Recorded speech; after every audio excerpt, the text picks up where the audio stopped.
Mais je crois que la haine de Macron contre Poutine, on n'a pas à la démontrer. Il y a 1 ou 2 ans, Macron faisait pratiquement le tour des pays africains, rien que pour dire du mal des Russes, ce qui était contre-productif et plutôt installait les Russes dans l'esprit des Africains qui se disent, mais si la France, qui nous martyrise depuis 2-3 siècles, a peur des Russes, ça veut dire que les Russes sont notre solution. C'est tout. C'est Macron qui a fait la publicité de Poutine. Poutine n'est jamais venu au Sénégal, il n'est jamais allé au Burkina Faso, il n'est jamais allé au Cameroun. Poutine n'a jamais fait ça. C'est Macron qui faisait le tour pour faire la publicité de Poutine.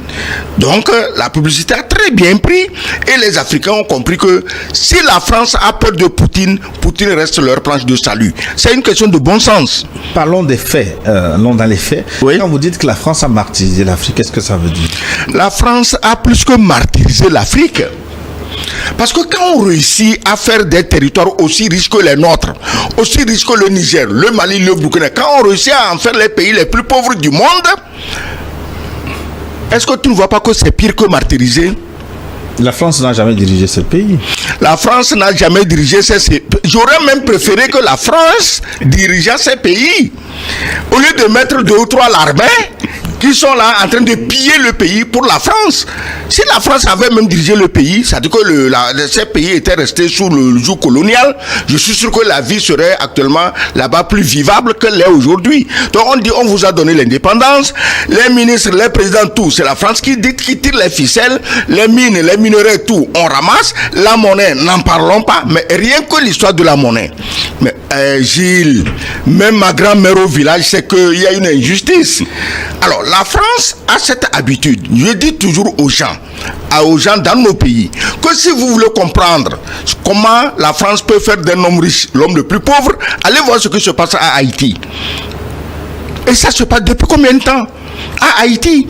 Tu sais, aujourd'hui, Haïti, ce n'est même pas possible pour un président de diriger le pays. L'armée ne peut même pas diriger le pays. C'est des gangs de trafiquants qui dirigent Haïti.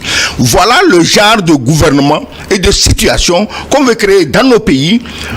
C'est pourquoi quand les militaires font des coups d'État, on les diabolise. Même quand ils ne font pas aussi coups d'État, on les diabolise. Parce qu'on préfère que ce soit des gangs à Haïti. C'est des Syriens, c'est des Libanais qui ont formé des gangs qui terrorisent les hommes politiques. Mais attends, on a assassiné un président où? Dans son lit. Et plus grave, avec la complicité de sa femme, qui vient de se faire arrêter. Oui, donc, je voudrais vous marquer un peu la culotte aujourd'hui. Mais en quoi la France est responsable de la situation de Haïti aujourd'hui? Ah ben attends Gilles, il faut aller lire l'histoire. Qui est allé attaquer Haïti pour prendre toutes ces ouvertures pour venir le jeter dans un cachot au port de Joux où il est mort pratiquement en pourrissant vivant? Qui a demandé, qui a dit à Haïti de payer la soi-disant, c'est comme ici dans nos pays, il faut payer la dette coloniale. Haïti s'est appauvri pour au moins 1000 ans. Mais tu connais l'histoire, tu n'as pas à me poser cette question. Ceux qui nous ont posé à la place de ceux qui nous écoutent. Oui. Je suis que dans mon rôle. Oui, j'ai dit que la méthode Haïti, la France veut l'appliquer dans nos pays. Et comme ça lui a très bien réussi à Haïti, elle se demande mais pourquoi ça ne va pas réussir au Niger, au Mali, au Burkina? Voilà le problème. Maintenant, la France n'a pas perdu ses pays. C'est Macron, par la politique de l'arrogance érigée en système, du véritable nazisme, qui est en train de monter les populations de ces pays contre la France. Il suffit que la France se ressaisisse et ces pays restent ses amis. Il ne faut pas confondre la France et les humeurs d'un irresponsable de président. C'est pas possible.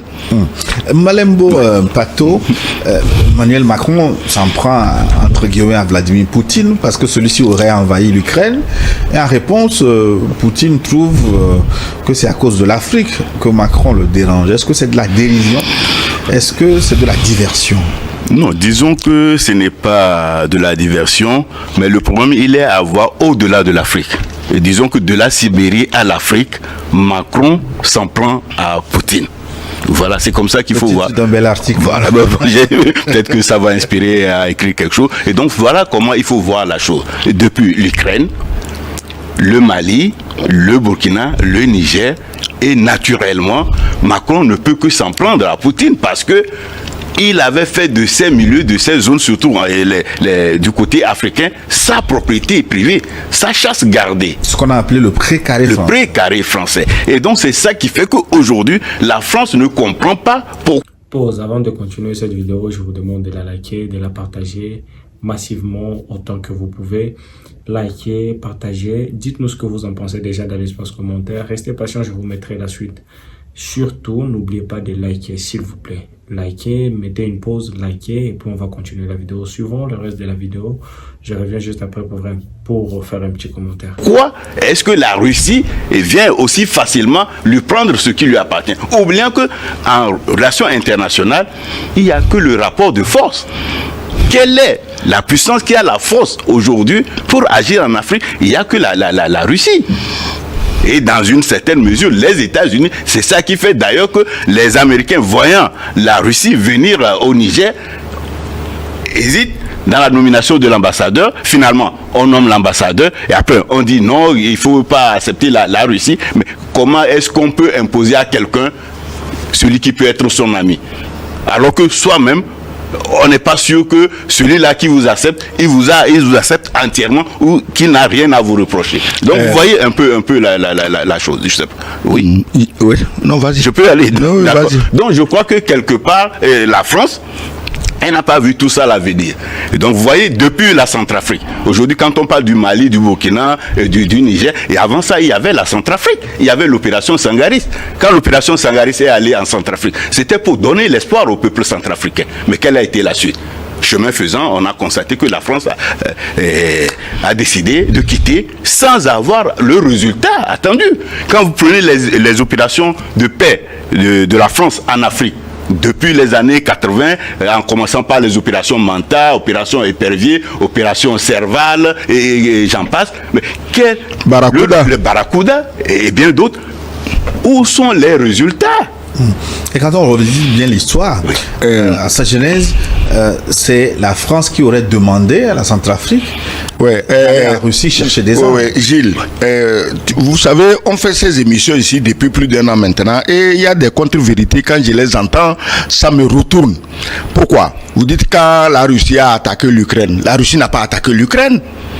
C'est l'Ukraine, à cause de la trahison du président Hollande et de la chancelière Angela Merkel, à cause de leur trahison des accords de Minsk, qui ont donné l'autorisation à l'Ukraine de martyriser les populations russophones du Donbass et même de la Crimée. Alors, on tue les Russes et Poutine devait s'asseoir là-bas qu'on les tue parce que Hollande et Merkel sont des traîtres. Mais qu'est-ce que ça veut dire?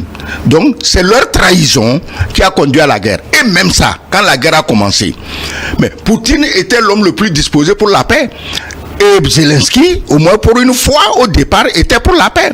Qui a dit à Boris Johnson de courir, dire à Zelensky de ne pas signer la paix parce qu'ils tiennent à tout prix à tuer jusqu'au dernier Ukrainien.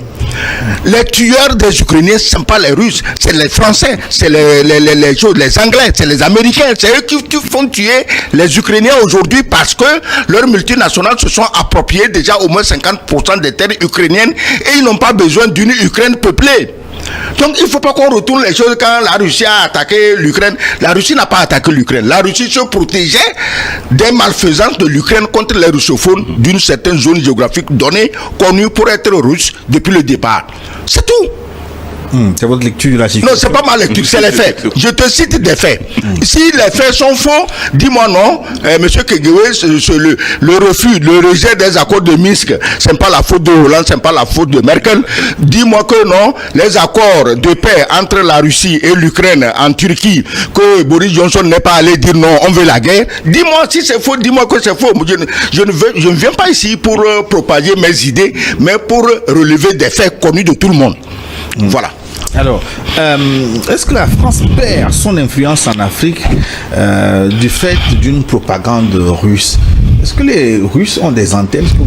Vous connaissez ces officiers? Non, je crois que là, c'est des discours politiques.